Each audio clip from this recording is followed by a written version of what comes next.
La Guardia di Finanza di Mestre scopre un giro di fatture false di grosse dimensioni. Il caso della Mantovani non è isolato. Coraggiosa coppia di imprenditori di Mirano diventano orafi aumentando il fatturato nonostante il rifiuto di un prestito bancario.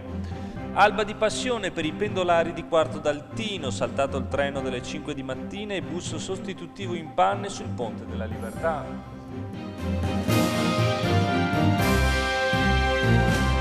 Ben ritrovati dalla redazione del TG di Televenezia. Nel giorno dell'entrata in vigore dell'aliquota del 22% dell'IVA, consumatori e commercianti veneti sono sulla stessa barricata. Vogliono bloccare i prezzi. Il Codacons ha lanciato un appello a dettaglianti e alla grande distribuzione affinché l'IVA rimanga al 21% fino al 31 dicembre. Solo così si eviteranno, secondo l'associazione, effetti dirompenti sui consumi e sui piccoli negozi già in affanno per il crollo dei consumi.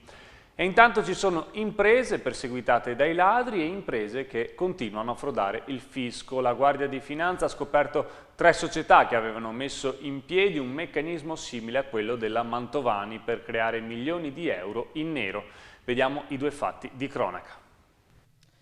Evasa IVA per 1.400.000 euro e l'Ires per 2.700.000 euro. La Guardia di Finanza di Mestre, durante l'inchiesta vacanze solari, ha denunciato 7 persone, 4 uomini e 3 donne, con l'accusa di emissione e utilizzo di false fatture e quella di omesso pagamento dell'IVA.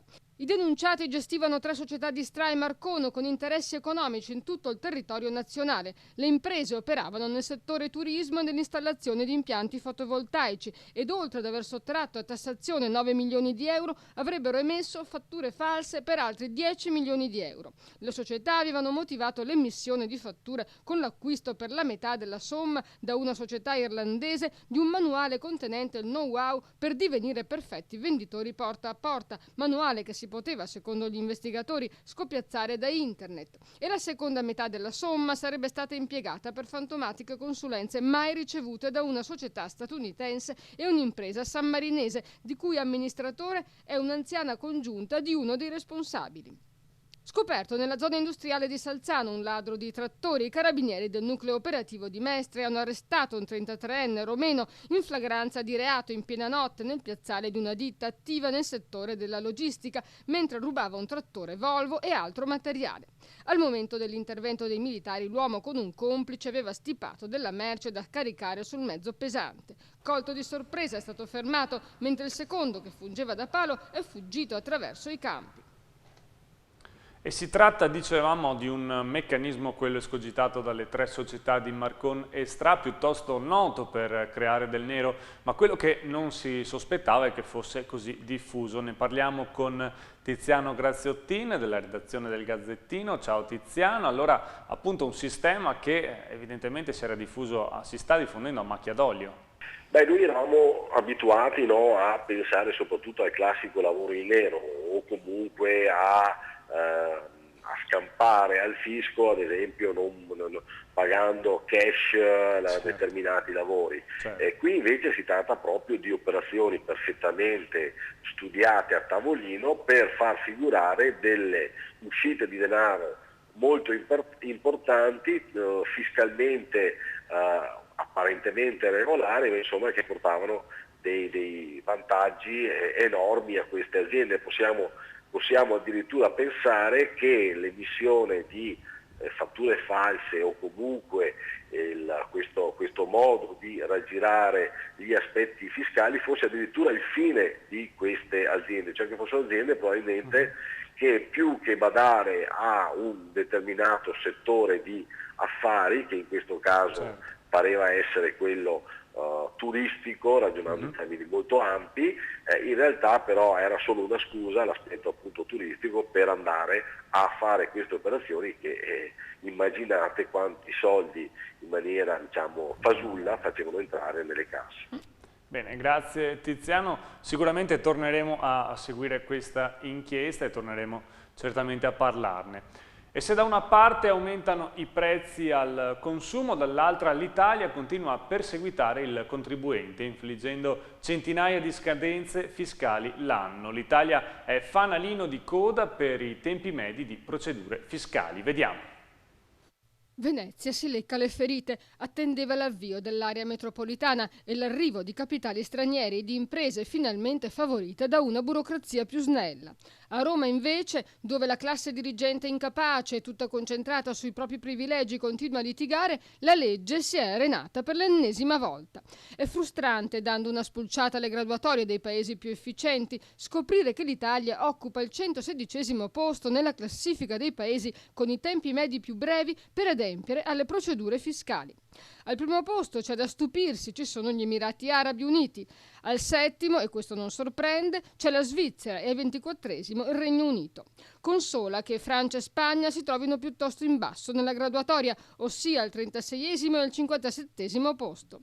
Ci fa godere inoltre l'efficientissima Germania, che fa da prima della classe quando si parla di conti pubblici, ma che è affondata all'81° posto.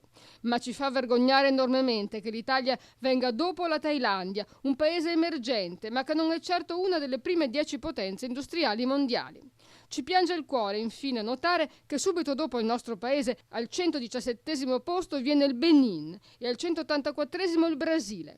E a Roma continuano a litigare. Davvero, devono andare tutti a casa per il loro stesso bene, visto che vivono pure loro in Italia. C'è bisogno di un'altra classe dirigente. E parliamo adesso invece di un esempio in positivo, l'idea di 2 giovani imprenditori nel Miranese che non hanno ricevuto aiuto dalle banche ma sono riusciti comunque a concretizzare la loro idea. Vediamo.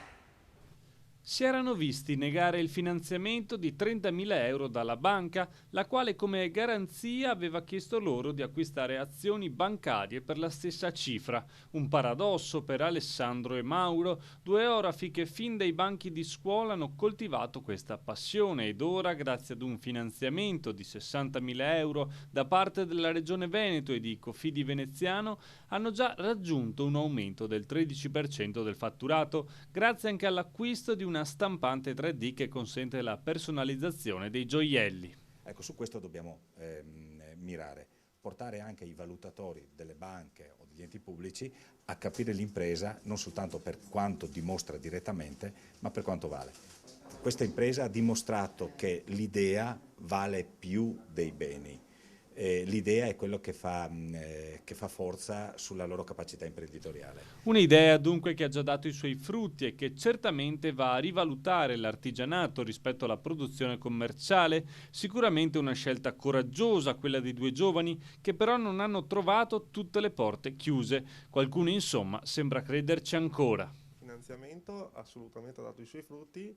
Il finanziamento ci ha aiutato ad aprire il mercato perché non facciamo solo gioielli ma abbiamo aperto nel settore del calzaturiero, nel settore dell'occhialeria e noi l'abbiamo proprio messa a disposizione di tutti, cioè noi mettiamo la nostra professionalità e la nostra tecnologia a disposizione del pubblico e questo ci ha sicuramente ci ha aperto il mercato nell'affacciarsi appunto a nuovi orizzonti, insomma. Voltiamo pagina e torniamo ad occuparci delle grandi navi. Secondo il ministro Orlando il numero chiuso è l'unica soluzione. Il ministro dell'Ambiente è tornato sull'argomento della crocieristica nell'audizione in Commissione Trasporti al Senato. Per qualunque altra ipotesi serviranno diversi anni. E invece Orsoni apre al canale Vittorio Emanuele e alla Marittima. La temuta soluzione di Marghera dunque per le grandi navi perde appeal con il sollievo degli operatori turistici. Grandi navi, il sindaco di Venezia apre ad una via alternativa a Porto Marghera e lancia l'ipotesi di scavare il canale Vittorio Emanuele, ora parzialmente interrato, per far arrivare i giganti del mare alla Marittima senza passare per il canale della Giudecca. Una concessione ad una via alternativa a quella del primo cittadino di Venezia, in un momento davvero drammatico per il settore dove almeno 5.000 addetti stanno tremando per il posto di lavoro. Orsoni ha fatto intravedere un'altra strada rispetto a quella di Marghera di fronte alla Commissione Trasporti alla Camera, dopo che sia il presidente dell'autorità portuale Paolo Costa e Luca Zaia hanno escluso categoricamente che le grandi navi dovessero arrivare a Marghera. La parola d'ordine è celerità, perché le grandi compagnie crocieristiche non possono tollerare a lungo il ripiego su Porto Marghera, dove la banchina non è attrezzata per accogliere i passeggeri.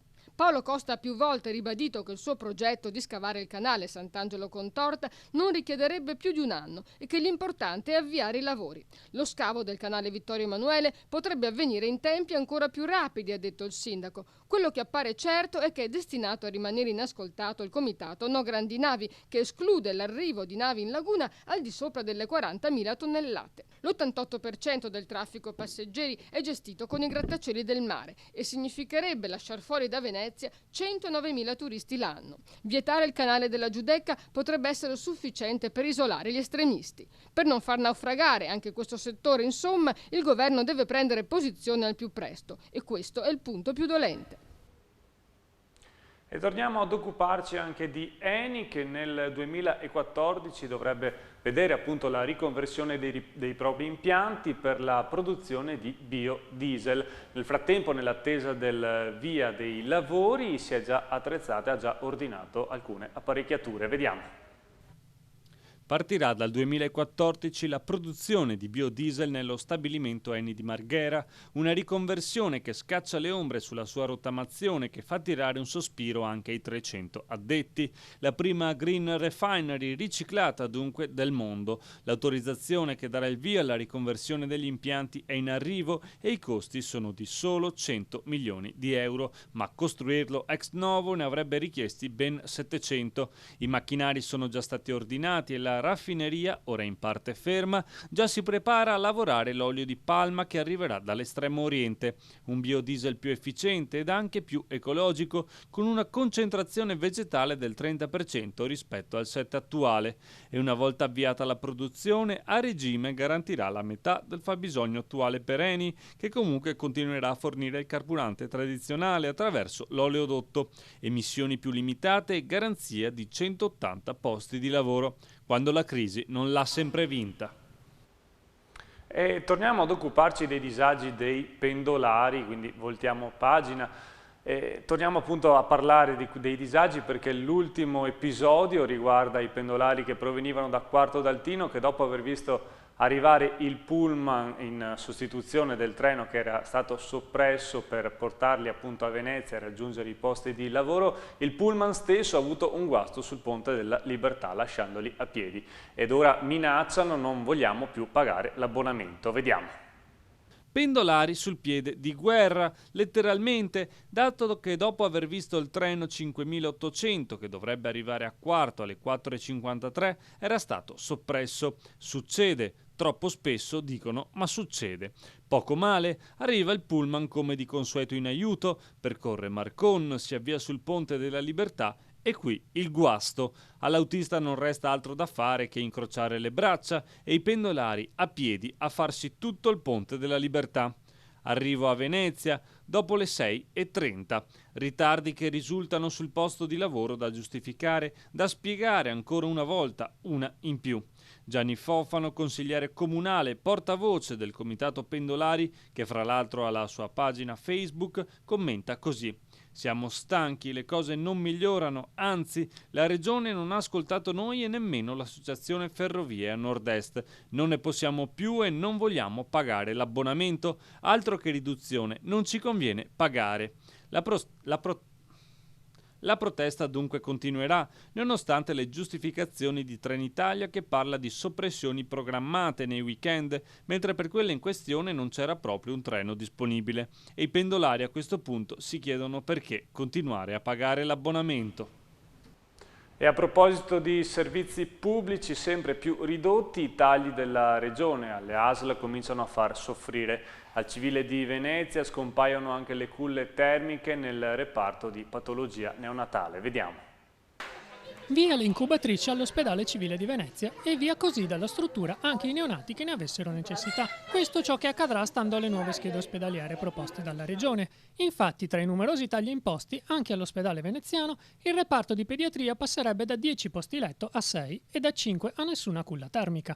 e da pediatria prende il via la protesta contro le previsioni regionali, tanto da scatenare le ira anche di 2 esponenti dell'opposizione del Consiglio Comunale veneziano. Secondo Marta Locatelli, del Popolo della Libertà, un reparto di pediatria senza incubatrice è come un reparto medico senza stetoscopio, e ricorda che persino Chioggia di incubatrici ne ha 2. Gli fa eco Sebastiano Costalonga di Fratelli d'Italia, che teme la fuga delle mamme veneziane in altre strutture. Si inserisce nella polemica anche il vice sindaco Sandro Simeonato, che suggerisce ai 2 esponenti del centrodestra di andare a polemizzare con i loro referenti politici a Palazzo Balbi, essendo la giunta comunale già in battaglia contro le schede della regione. Proteste che sono approdate ieri in Consiglio Comunale a Venezia. A coagulare il voto favorevole bipartisan dei consiglieri, un ordine del giorno proposto dal Partito Democratico. Nel documento si esprime il totale disaccordo della città verso le scelte regionali, scelte che secondo i consiglieri veneziani pregiudicano l'offerta sociosanitaria dell'ULSS 12 e che manifestano la mancanza di sensibilità della regione verso la specificità veneziana. Per questi motivi viene chiesto alla Regione di eliminare i tagli imposti dalle nuove schede ospedaliere e che venga data priorità all'immediata attivazione delle strutture intermedie e dell'assistenza territoriale. Richieste essenziali e radicali che si scontrano però con i tempi stretti per le modifiche. Tuttavia la protesta, anche a Venezia, come in altre realtà locali, sembra prendere fiato. E le disgrazie non vengono mai da sole. A Chioggia, proprio mentre scatta l'aumento della benzina, rincarano anche le tariffe nei cimiteri. Vediamo. Non bastava l'aumento dell'IVA al 22%, a Chioggia arriva anche la stangata per i servizi cimiteriali. La Giunta Comunale ha infatti approvato una delibera per aumentare i costi dal 60 al 100%, andando così a gravare pesantemente sulle tasche di molti cittadini chioggiotti. A lanciare l'allarme il consigliere di Sinistra Ecologia e Libertà Gianfranco Scarpa, che chiede se in questo momento di difficoltà economica per le famiglie fosse il caso di aumentare anche le tariffe cimiteriali. A stretto giro la risposta del sindaco Casson. Secondo il primo cittadino, invece, si tratta di aumenti dovuti, tenendo conto che le tariffe erano ferme al 2003, ossia da 10 anni. Quale che sia la motivazione, per gli abitanti di Chioggia non c'è scampo e agli aumenti previsti con l'IVA andranno ad aggiungersi anche i rincari sul caro estivo. Infortunio sul lavoro alle 14 a Caorle in via Perera, all'altezza del civico numero 8. Un uomo è caduto dal solaio compiendo un volo di almeno 4 metri, ha riportato ferite molto gravi, è stato intubato sul posto e quindi trasferito in elicottero all'ospedale Catinara di Trieste. La prognosi è riservata. Sul posto i carabinieri della vicina stazione di Caorle, lo Spisal di Portogruaro, il 118 di Caorle e Portogruaro, l'elicottero di Treviso Emergenze. L'incidente è avvenuto su una casa in costruzione di proprietà di una ragazza del posto che ha acquisito l'area dopo un'asta. Ed ora il nostro consueto sguardo all'area metropolitana con notizie brevi dalle province di Venezia, Treviso e Padova. Parleremo dei cervi del Cansiglio, di eroi nel mondo della scuola e di Piccola Refurtiva che prende subito il volo. Sentiamo. Bici e cellulari rubati a Bibbione e ritrovati in Romania. Le indagini sono partite da un furgone romeno che d'estate bazzicava la località balneare. I sospetti erano fondati grazie alla collaborazione fra polizia locale e romena. A casa del proprietario sono state trovate decine di biciclette e cellulari, un business molto redditizio. Solo quest'anno a Bibbione sono sparite 250 bici.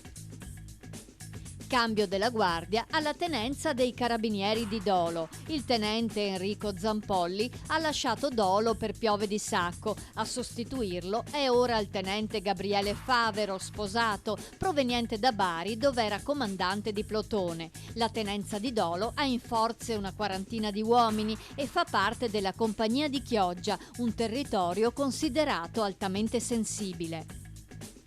Asili nido senza supplenti a Chioggia e così i bambini escono prima. Non si tratta di un problema di soldi, ma di una dimenticanza nella procedura di sostituzione delle maestre in caso di malattia, ferie o permessi, come denuncia il consigliere comunale Fortunato Guarnieri.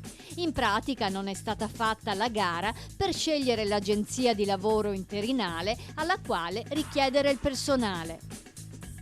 La vicenda dei cervi del Consiglio, 1200 capi da abbattere, approda in Parlamento. Michela Brambilla, già ministro del PDL, ha recapitato un'interrogazione al governo per chiedere che non si proceda alla mattanza, almeno dentro la foresta. Messo in dubbio anche il numero dei cervi, secondo gli esperti non sarebbero 3.500 esemplari, ma 1.000, al massimo 1.500. Le forze armate hanno dato l'addio ufficiale a Treviso. La divisione Carabinieri Palidoro, ospitata per oltre 10 anni nella prestigiosa sede di Villa Margherita, si trasferisce a Roma, dove continuerà ad essere operativa. Il trasloco dei militari rientra in un piano di contenimento delle spese. Resta ora l'incognita sul futuro dello storico edificio, che è di proprietà del comune di Treviso. Mauro Bordignon, 46 anni, insegnante di diritto ed economia al Collegio Pio X di Treviso, è tra i professori più amati dagli studenti. Il docente si è classificato al 7° posto a livello nazionale, ricevendo una pioggia di voti nel concorso lanciato su Facebook dall'economista Luigi Zingales. Bordignon, che proprio non se l'aspettava, è stato proclamato ufficialmente eroe della scuola. Scovata la banda delle razzie nei cimiteri, tra i colpi più odiosi quello a Padova, dove era stata divelta persino una statua di 2 metri. Sono 4 giovani romeni, autori anche di un furto di gasolio in un cantiere a Campodarsego. I carabinieri li hanno scoperti grazie alle impronte digitali sulle lapidi e sulle taniche e ad un cellulare perso dopo il raid al Camposanto. Padre e figlio a dir poco appassionati di armi, i due, rispettivamente di 59 e 23 anni di Piove di Sacco, nascondevano 11 fucili non denunciati in un'intercapedine del muro. Coi carabinieri che hanno sequestrato il piccolo arsenale si sono giustificati dicendo che erano vecchie armi del nonno. In realtà i fucili erano troppo ben oliati. Resta da capire che uso ne sia stato fatto.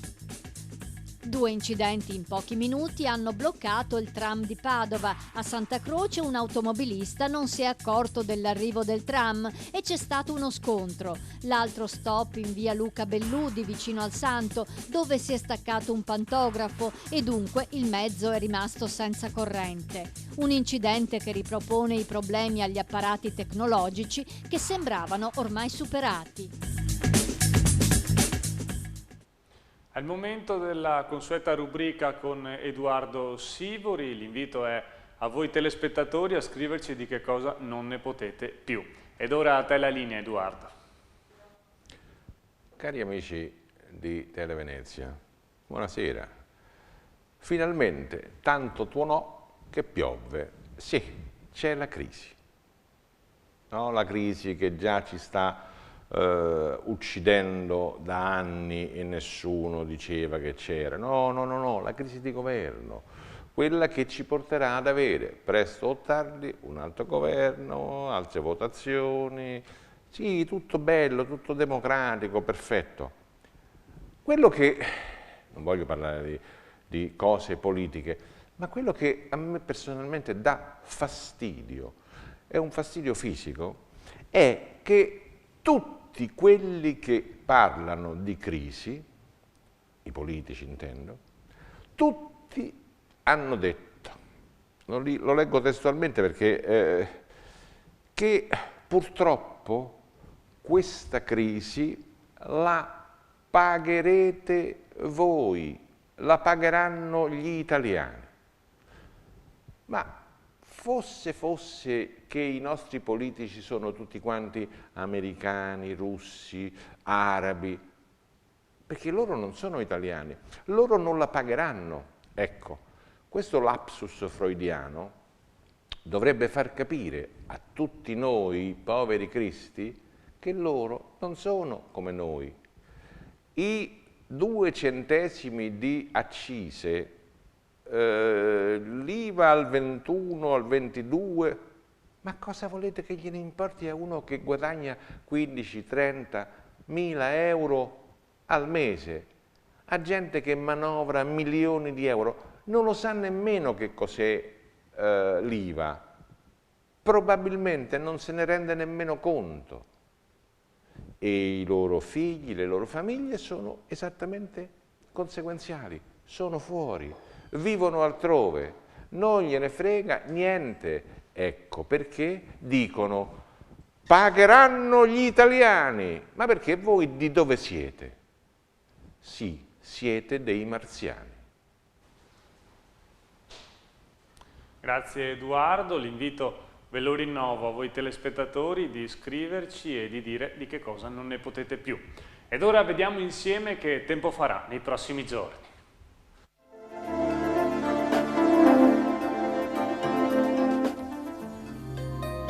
Mercoledì 2 ottobre, nubi sparse o cielo coperto, valori in leggero rialzo, oscillanti fra i 14 e i 20 gradi, mare poco mosso. Giovedì 3 ottobre, copertura nuvolosa compatta, cielo grigio, temperature in abbassamento, mare mosso. Venerdì 4 ottobre, coperto al mattino, nubi sparse al pomeriggio, livelli termici abbastanza stabili, compresi fra gli 11 e i 15 gradi.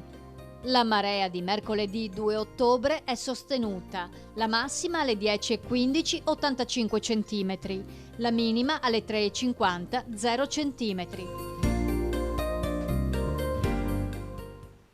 È tutto per questa edizione, salutiamo i nostri amici telespettatori, vi diamo appuntamento alle edizioni delle 6:30, 7:30, mentre per l'informazione serale 19, 20:30 e 23. Arrivederci dalla redazione del TG di Televenezia.